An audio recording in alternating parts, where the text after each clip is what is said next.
Hello, I'm Jamie Younger, and this is If You Knew Me, a podcast about the inner lives of women.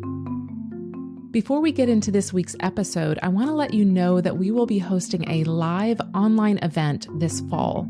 You are absolutely invited, and if you're a supporter of the show, you'll receive a free ticket.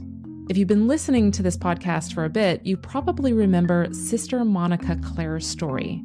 Sister Monica grew up as Claudette Powell, and in her mid-30s, she made the radical decision to leave her life as a struggling actor and an advertising hack to become a nun. Her episode, which is episode number 10, has become a favorite of so many of our listeners.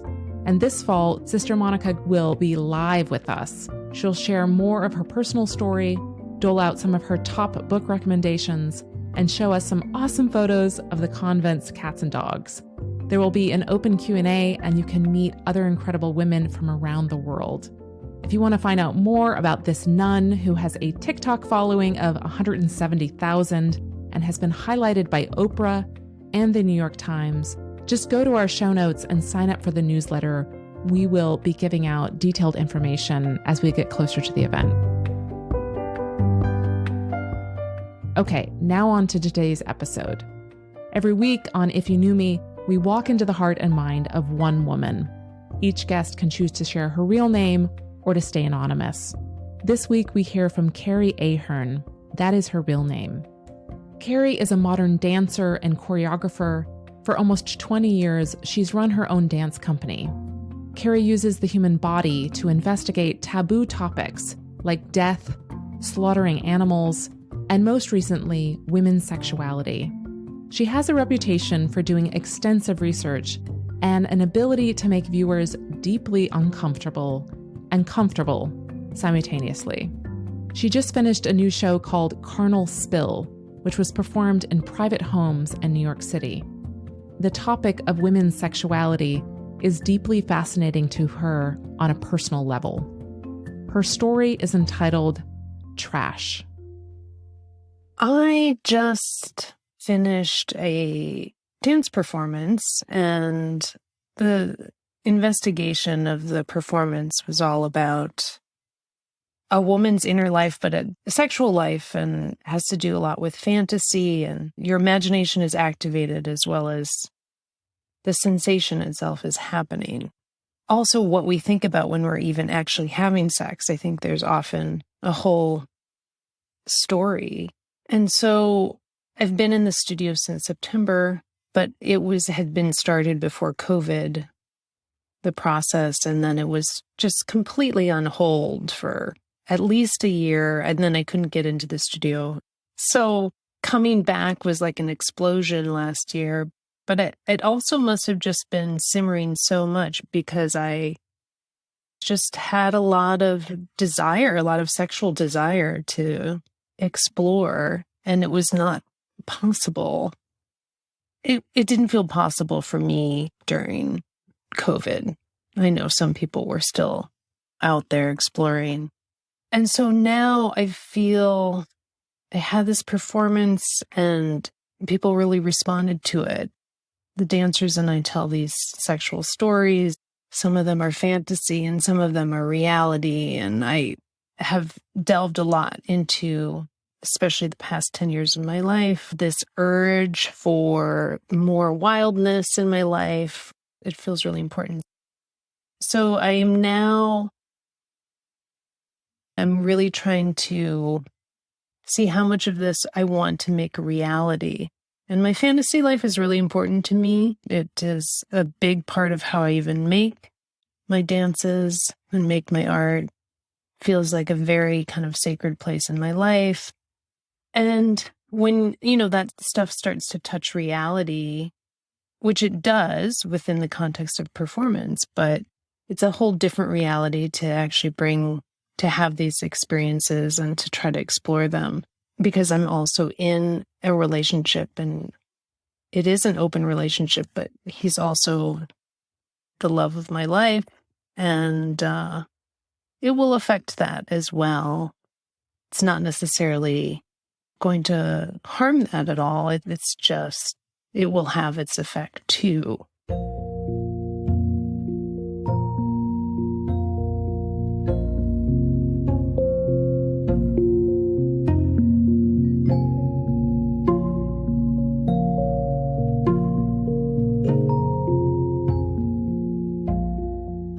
am at the place in my life where if he is with someone else sexually, I would love to hear all about it. I'm not saying jealousy would not arise. I'm saying that would be probably pretty normal, but I would love to hear about it. And I find that appealing.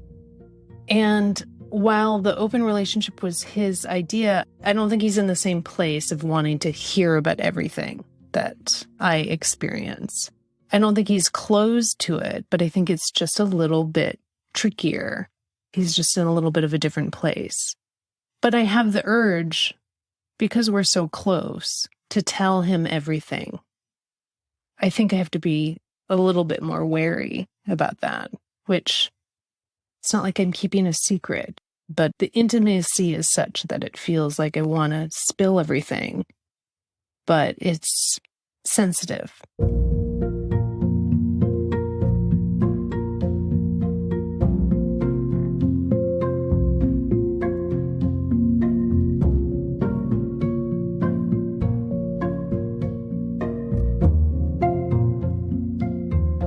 We come from very different worlds, but we've both come a long way. I mean, I come from a very Catholic family. I feel like I grew up with the idea of repressing all of this stuff. And culturally, he comes from a very reserved society. He's not Catholic, but Muslim. But yeah, I think we both are very similar. We are very open and very interested in exploring many, many things, kind of like to go far from our home base and really see what can happen. It's been really fun to explore a lot of stuff with him, but I always want more. This is the thing that I feel like I am now in this place where I'm like, you know what? It's good. It's good that I always want more. Actually, I want more life. Like, it feels very life affirming. And I feel this about him too. I'm like, he has so much to offer people as a lover. I feel like everyone's different. People bring out different facets of you. And so there's this sense of just, there's more. It feels healthy to me. It feels like the more that I desire, the more I want it. And it does not feel bad. There's a way that, yes, I'm going to always be unsatisfied, but that's not it. There's still satisfaction. It's just, I just keep thinking of this phrase, life affirming, that it feels like it's just part of life and living and not being depressed and dead.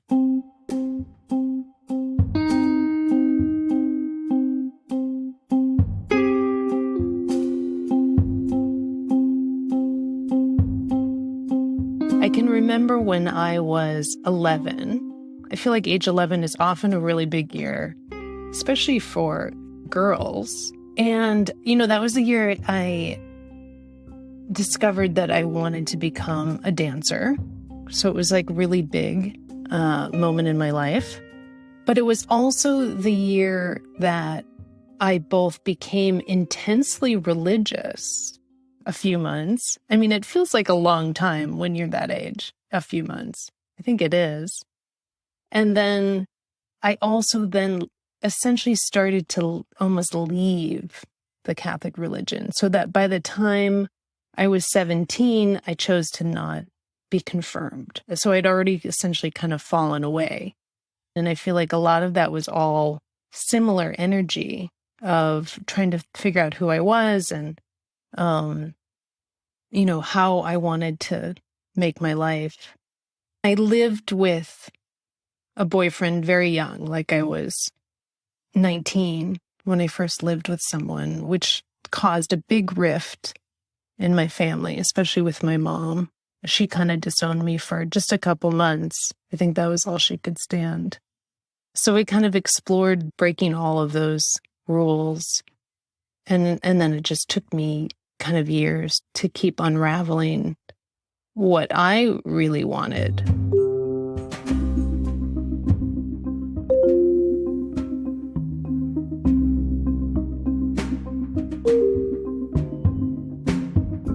The dance piece is called Carnal Spill, and it is an investigation into the language that women use and receive during the act of sex. So it's both verbal language and body language. So there was a lot of exploration of words that you would hear or words that you would say, and often, words that are considered taboo. Hearing them or saying them can bring their own pleasure. I mean, a word like slut, in the right context, being called that can feel, you can get a real hit of like desire and heat, or a word like trash. I felt like that was a word that when one of the dancers first said that to me in rehearsal, I like lit up. I became very happy. And it sounds so absurd, but I think there was a way that I felt like I could explore a facet of myself. And, everyone has these other sides. And I just felt, there was a way I felt seen and heard by exploring that word, trash. I'm like the secret submissive. People assume I'm a very dominant person because of how I am in my life. I mean, I run a dance company. I have done it for a long time. I have a couple other side businesses, and I kind of function in my life. I usually am pretty clear about what I want and how I want to move through the world. And so I think I come off in that way, and that's all true. But within a sexual context, I mean, the submissive role is so incredible to me, to totally surrender to someone is like divine. It just feels so good. So yeah, there's been definitely much more exploration of that in my real sexual life, which has been, even better than I thought. In that submissive role, I have to totally surrender to what is happening, and I can't control it so much. And it just feels really amazing to kind of be able to take in, but not have to think about how to organize everything that's being taken in. That moment of kind of surrender and transcendence, I think we're always looking for, both in sex, also in religious life. That's like, I think it's such a big part of the human desire to just operate. And it really does feel even better than you could thought, when you can really let go and not do anything. So much of life is all these tasks, and just even staying alive requires certain tasks be accomplished. So, that freedom of not having to do any of those is pretty profound.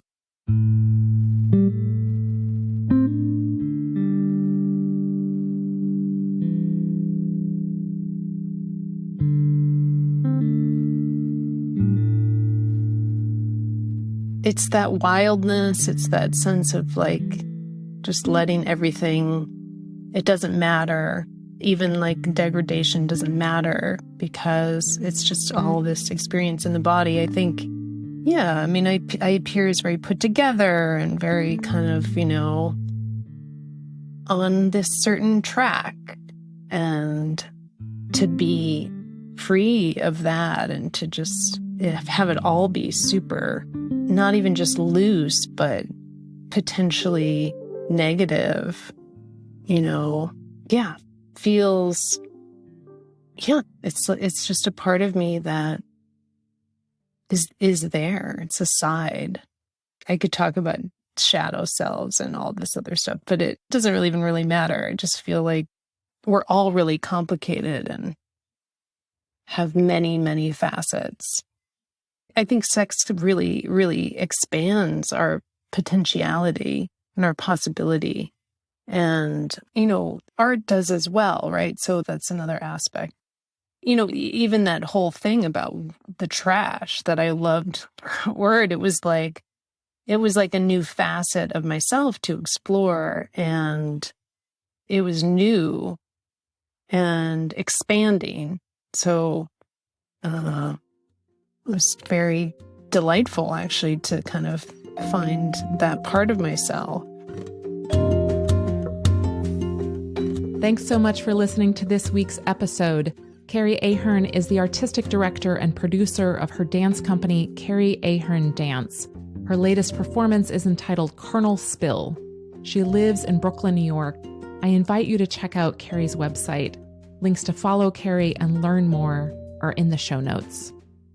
If this is your first time listening to the show, thanks for tuning in. This show is about expansion and self-compassion and consciousness and connection. Each episode touches questions that are central to women's lives.